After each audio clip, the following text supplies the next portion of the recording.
मैं तो बंदी बन गई हूँ। पहले उसकी खिदमत करो, फिर उसके बच्चे का खिदमत करो। ऊपर से नखरे अलग, ये अच्छे नहीं, वो अच्छे नहीं। मैं तो तंग आ चुकी हूँ। यही सोचती हूँ कि मुसीबत का जड़ मेरे सर से कट जाएगा। अरे मैं तो बातों बातों में पूछना ही भूल गई। ये कौन है? ये तमन्ना आपा है, मुंबई से आई है और दिन के बारे में अच्छी मालूमात रखती है और पढ़ी लिखी भी है।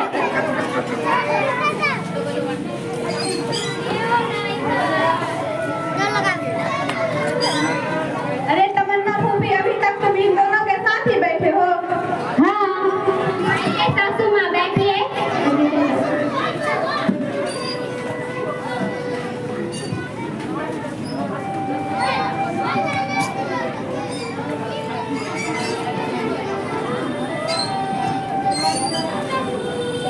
माफ कीजिएगा आपा, हमने ध्यान नहीं दिया।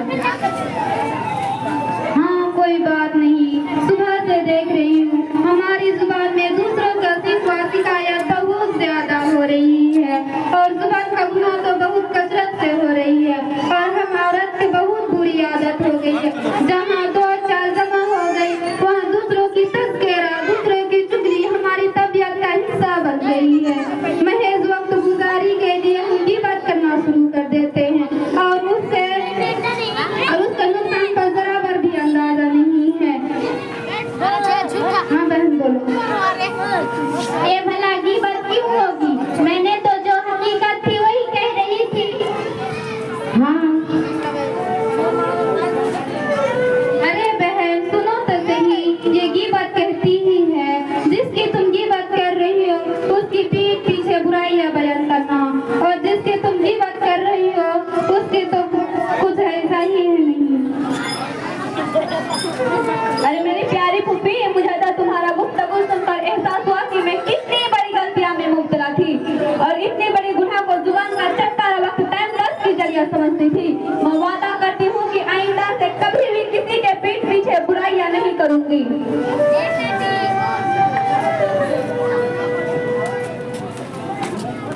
तमन्ना आपा, आपने तो मेरी आंखें खोल दी।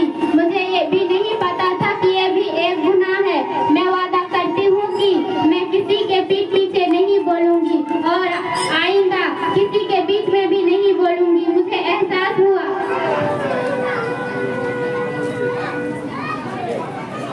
अरे मेरी प्यारी फूफी, हमने तो बहुत लोगों के पीठ पीछे बुराइयां की है, अब हम इनका क्या करें? सबसे पहले अल्लाह से तौबा कर लो और जिसकी तुम बुराइयां की है उससे जाकर माफी मांग लो।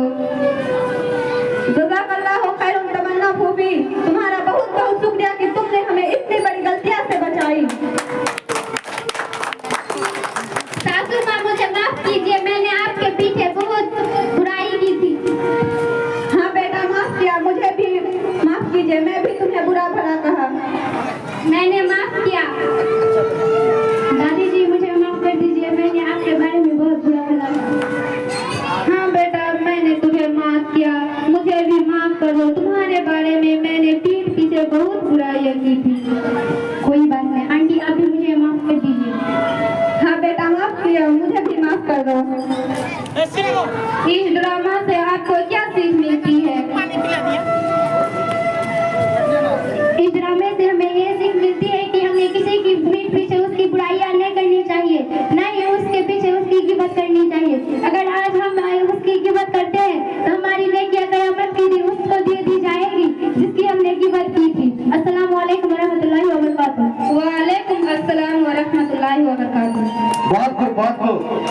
जो तो करने वाले आप लोग ताली बजाकर बहुत तारीफ करते हैं।